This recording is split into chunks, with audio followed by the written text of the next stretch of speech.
اعوذ باللہ من الشیطان الرجیم، بسم اللہ الرحمن الرحیم۔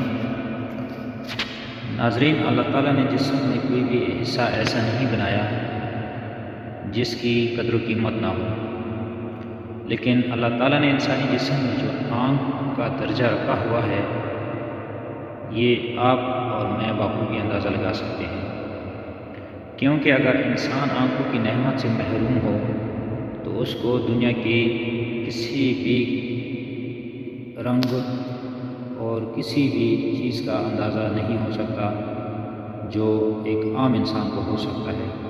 تو اس لیے آج کا یہ جو وظیفہ ہے یہ آنکھوں کی بینائی کے لیے ہے۔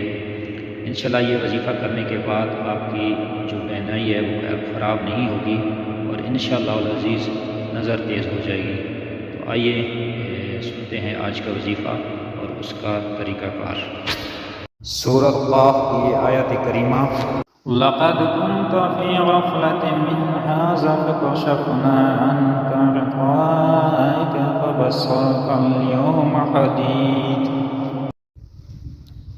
اس آیت کریمہ کو 3 بار نماز پنجگانہ کے بعد پڑھ کر انگلیوں پر دم کر کے آنکھوں پر پھیرنا نہایت ہی مفید ہے۔ انشاءاللہ العزیز آنکھوں کی بینائی خراب نہیں ہوگی اور نظر تیز ہو جائے گی۔